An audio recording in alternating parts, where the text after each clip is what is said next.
जीव विज्ञान की आज की कक्षा में आप सभी का स्वागत है।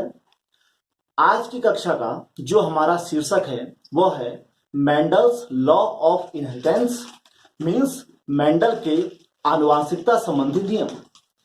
आनुवांशिकता या इनहेरिटेंस से हमारा तात्पर्य है कि एक जनरेशन से दूसरी जनरेशन में गुण कैसे जाते हैं। तो मेंडल ने इसको पता लगाने के लिए मटर के पौधे पर विभिन्न प्रयोग किए और उनके आधार पर उन्होंने अपने आनुवांशिकता संबंधी नियम प्रस्तुत किए। इसलिए मेंडल को फादर ऑफ जेनेटिक्स यानी कि आनुवांशिकी का जनक भी कहा जाता है। तो आइए अब हम मेंडल के आनुवांशिकता संबंधी नियमों को देखते हैं और उनके बारे में समझते हैं। तो मेंडल ने आनुवांशिकता संबंधी जो 3 नियम दिए वो क्रमशः हैं। पहला नियम है law of dominance,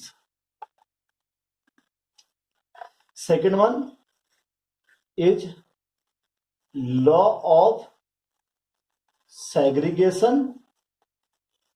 It is also known as law of purity of gametes. And third one is law of independent assortment. अब इनको देखें तो मेंडल ने आनुवांशिकता संबंधी 3 नियम प्रतिपादित किए। पहला लॉ है लॉ ऑफ डोमिनेंस, जिसे प्रभाविता का नियम भी कहा जाता है। दूसरा लॉ ऑफ सेग्रीगेशन, सेग्रीगेशन में पृथक्करण, तो इसे पृथक्करण का नियम भी कहते हैं। और इसका दूसरा नाम है purity of gametes. Purity of gametes का मतलब है युग्मकों की शुद्धता का नियम।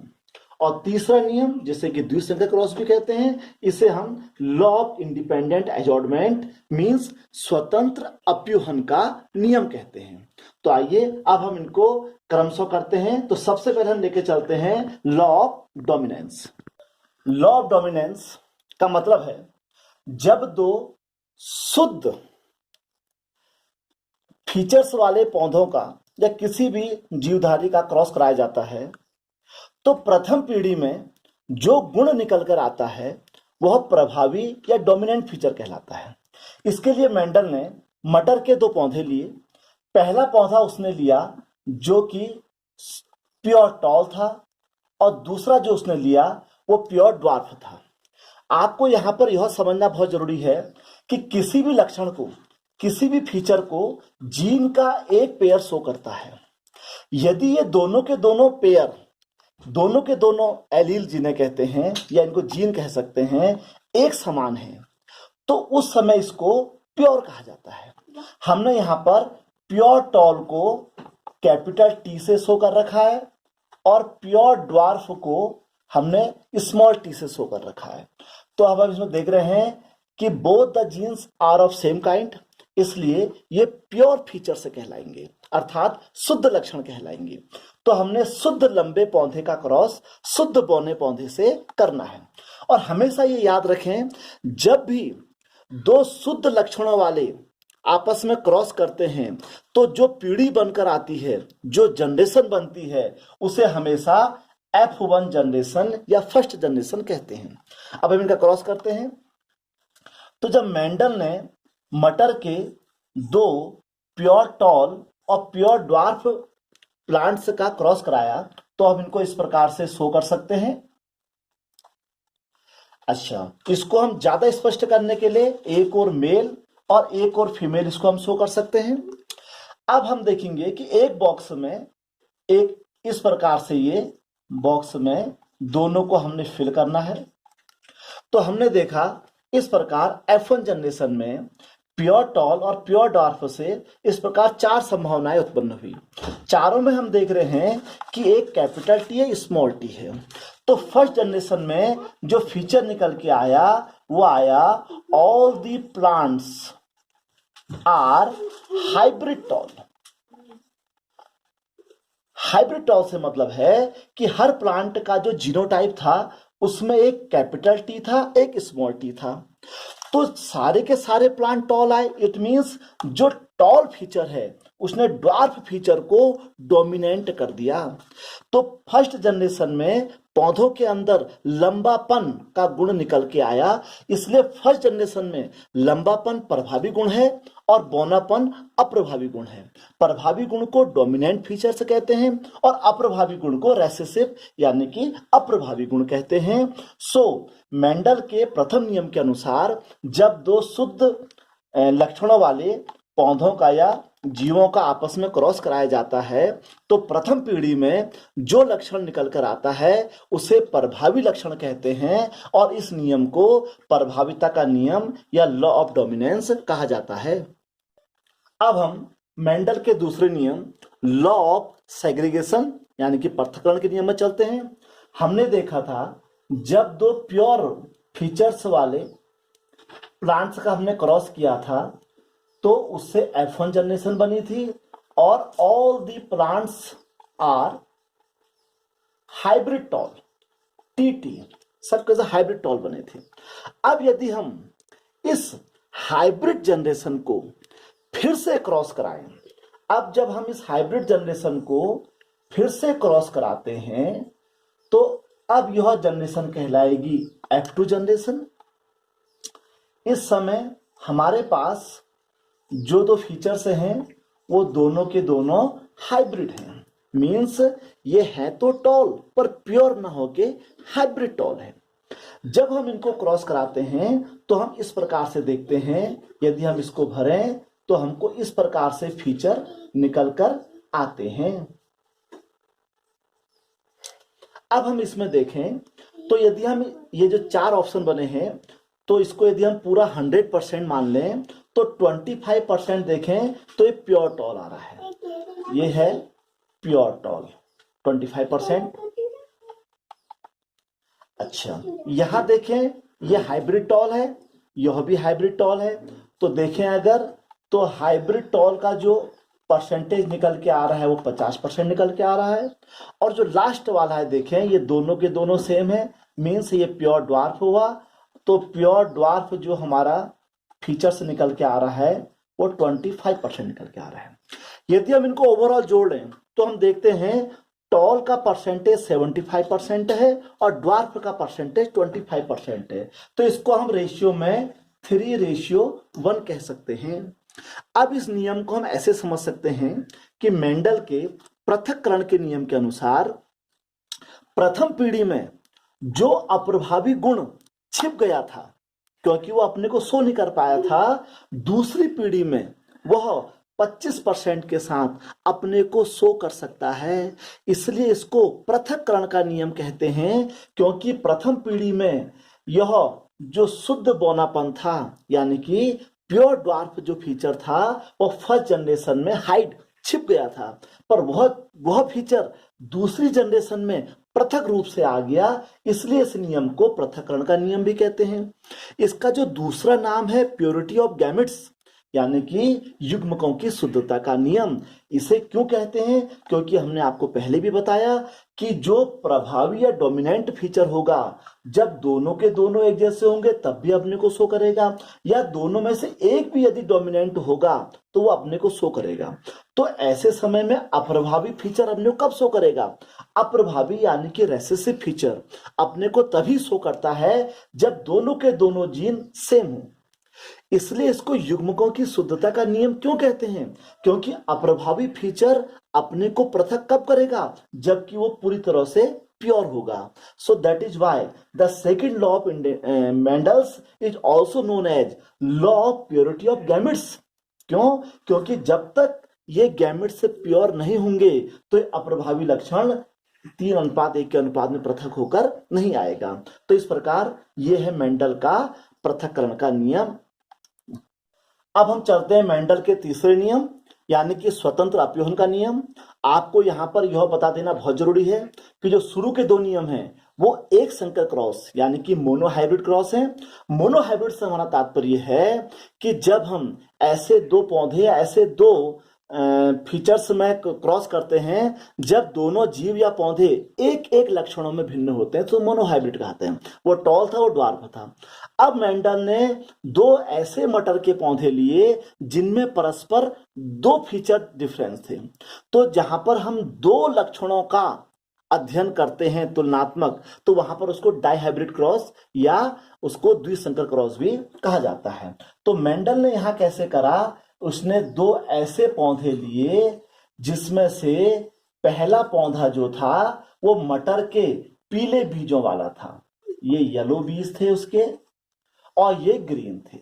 तो मेंडल ने क्या करा, पहला पौधा लिया जिसमें मटर के गोल दाने उत्पन्न होते हैं और दूसरे में हरे, उसके साथ उसने उनका आकार भी लिया।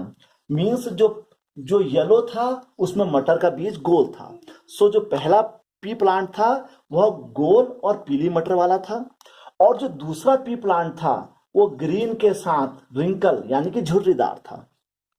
तो यहां पर मेंडल ने ऐसे दो फीचर लिए जिसमें से एक मटर का पौधा गोल और पीले रंग के मटर वाला था और दूसरा मटर का पौधा हरे और झुर्रीदार बीजों वाला था। अब चूंकि दोनों के दोनों जीन एक जैसे हैं, सो दैट इज ये प्योर जनरेशन हुई। और आपको पता है जब प्योर जनरेशन आपस में क्रॉस करती है तो F1 जनरेशन बनती है। तो जनरेशन में क्या होता है, एक फीचर यहां से और एक फीचर यहां से।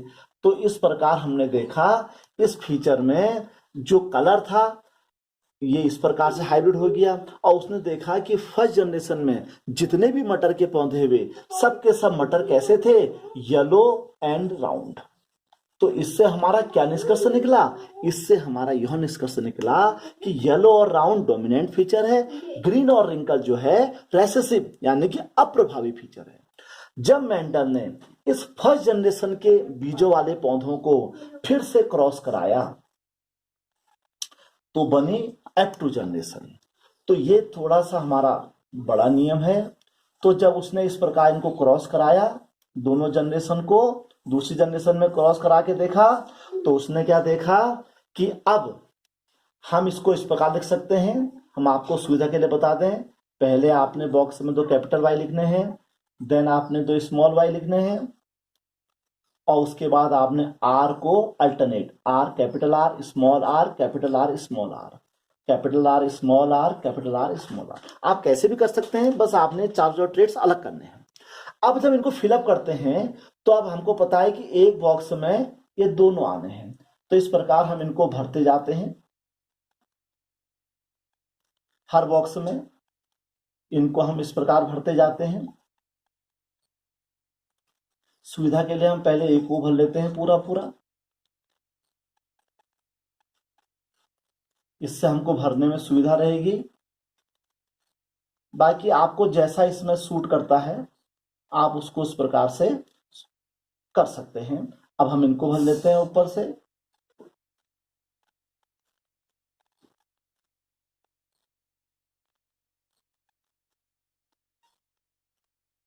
ऐसे इसको भर लेते हैं। ये इस प्रकार हमने देखा जब हम डाइहाइब्रिड क्रॉस करते हैं तो दूसरी जनरेशन में 16 ऑप्शन निकल के आते हैं। इन 16 ऑप्शन को जब हम यहाँ पर पर्टिकुलर डिवाइड करते हैं तो हम देखते हैं कि इसमें 4 प्रकार के फीचर निकल के आते हैं। पहला येलो राउंड, दूसरा येलो रिंकल, तीसरा ग्रीन राउंड और चौथा ग्रीन रिंकल।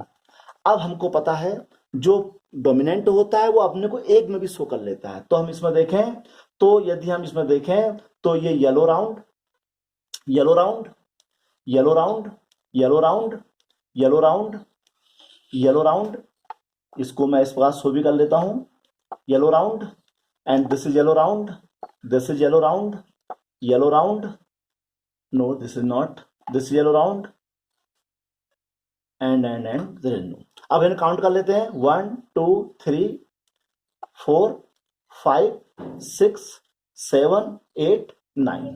तो हमने देखा येलो राउंड कितने निकले, 9। अब हम येलो रिंकल देख लेते हैं। येलो के लिए दोनों वाई कैपिटल या कम से कम एक वाई कैपिटल होना चाहिए, और रिंकल के लिए दोनों आर स्मॉल होने चाहिए। तो यहां पर हम देख लेते हैं, देखें ये दोनों आर स्मॉल है, ये हो गया दोनों आर स्मॉल, एक तो हम इसको ले लेते हैं। उसके बाद हम आगे चलते हैं तो ये देखिए ये दोनों आर स्मॉल है और यहाँ दोनों आर स्मॉल है। इस प्रकार हम देखते हैं 1 2 3, तो येलो रिंकल कितने होते हैं? 3। नाउ ग्रीन राउंड, ग्रीन के लिए क्या है? ग्रीन रेसेसिव है, तो दोनों के दोनों वाई स्मॉल होने चाहिए, पर राउंड डोमिनेंट है, एक आर भी कैपिटल चल जाएगा। तो यहाँ देखिए, ये देखिए, ये ग्रीन राउंड आ गया हमारा, इसको हम अलग से देख लेते हैं। ग्रीन राउंड आ गया, ये भी हमारा ग्रीन राउंड आ गया, और ये भी हमारा ग्रीन राउंड आ गया। तो हमने देखा ग्रीन राउंड कितने हो गए? 3।